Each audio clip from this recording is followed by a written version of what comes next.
ప్రియమైన దేవుని సంగమా, బాగున్నారా? మీ క్షేమాన్ని కోరే ప్రభువును స్తుతించండి, మహిమపరచండి, ఘనపరచండి, మహిమకరంగా ఉండండి. దేవుడు మిమ్మలను నూరంతలుగా దీవించునుగాక. ఆమెన్. కొందరు మనుషుల చేత నడిపింపబడతారు, మనుషులను సంతోషపెడతారు, మనుషుల ద్వారా నడిపింపబడి చప్పట్లను ఆశిస్తూ ఉంటారు. వారు పొగిడితే ఇష్టపడుతూ ఉంటారు. వారు ఏదైనా ఇష్టపడకపోతే బాధపడుతూ ఉంటారు. కానీ దేవుని మాట ఏమని పలుకుచున్నది అంటే, ఈ లోక మర్యాదను అనుసరింపక రూపాంతరము పొందుడి. ఈ లోక మర్యాదను అనుసరించవద్దు. రూపాంతరము పొందడము అంటే దేవుని లేఖనాన్ని చదివిన తర్వాత మన మనసు మారుతుంది.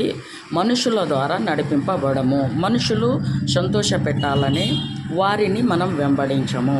కష్టమైన ఆ కష్టంలో నడవాలనేదే ఆశ కలిగి ఉంటాం. అయితే ఇక్కడ ఒక మాట దేవుడు మరొక్కసారి గుర్తు చేస్తున్నాడు. ఈ లోక మర్యాదను అనుసరింపక రూపాంతరము పొందుడి.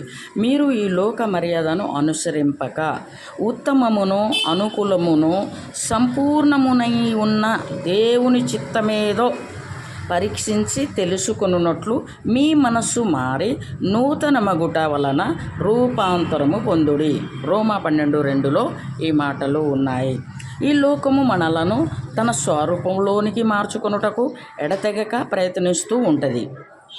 లోకము అనగా మనకు తెలిసిన వారు, అనుదినము మనతో వ్యవహరించువారు అని అర్థము. కాబట్టి మన కుటుంబీకులు, స్నేహితులు, మన ఇరుగు పొరుగు వాళ్ళు, మన సంఘస్థులు, వీరందరూ మన చుట్టూ ఉన్న లోకమే. ఈ లోకము చెప్పినట్టుగా మనము నడవకూడదు. కానీ ప్రభువు లేఖనానుసారంగా మనస్సు మారి మనము ప్రభువును సంతోషపెట్టేవారుగా ఉండాలనేదే ప్రభు లేఖనంలోని సారాంశం. ఈ లోక మర్యాదను అనుసరించి నడుచుకొనుట వలన దేవుడు ఆనందించువాడు కాడు. కాబట్టి ఈ లోక మర్యాదను అనుసరించి నడుచుకొనవద్దు. అలాగే దేవాది దేవుడు మనకు ఇంకొక మాట మనలను బోధిస్తున్నారు. ఇతరులు నిన్ను వచించి తమ స్వాధీనంలో ఉంచుకొనుటకు ఇష్టపడవద్దు. ఇతరులు నిన్ను వచించి తమ స్వాధీనంలోనికి ఉంచుకొనుటకు ఇష్టపడవద్దు. దేవుడు నడిపింపులో ఉండాలి. దేవుడు నడిచిన మార్గంలోనే నడవాలని మనము ప్రభువు మనలను వేరుపరిచాడు. కాబట్టి ఇక లోకంతో మనకేం పని? కాబట్టి లోక మర్యాదను ఆశించకూడదు. లోక మనుషులు నడిపించినట్టుగా మనం నడవకూడదు. ప్రభువును సంతోషపెట్టాలి. ప్రభువును మనము ఆనందింపచేయాలి. ఒక మాట, ఇతరులను అనుకరించవద్దు, వెంబడించవద్దు. ఇతరులను అనుసరించి వెంబడించకూడదు.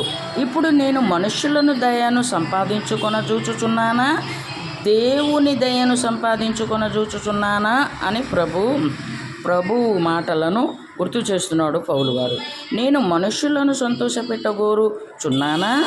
నేను ఇప్పటికీ మనుష్యులను సంతోషపెట్టువాడనైతే క్రీస్తు దాసుడును కాకపోవుదును అని గలతీ 1:10లో ఉంది. ఇతరులను అనుకరించవద్దు, వెంబడించవద్దు. వారి నడిపింపులో మనం నడిస్తే అది భక్తి కానే కాదు. కాబట్టి ఏమంటున్నాడు? ఇప్పుడు నేను మనుషుల దయను సంపాదించుకొన చూచుచున్నానా, దేవుని దయను సంపాదించుకొన చూచుచున్నానా? నేను మనుషులను సంతోషపెట్టగోరుచున్నానా? నేను ఇప్పటికీ మనుషులను సంతోష పెట్టువాడనైతే క్రీస్తు దాసుడును కాకపోవుదును. చూసారా? కాబట్టి జాగ్రత్త పడదాం, ప్రభును సంతోషపెడదాం. ప్రభు మనలను ఆయన వాక్యంతో ఉతికి తెల్లపరిచి శుద్ధీకరించి మనలను బాగు చేయును గాక. ఆమెన్.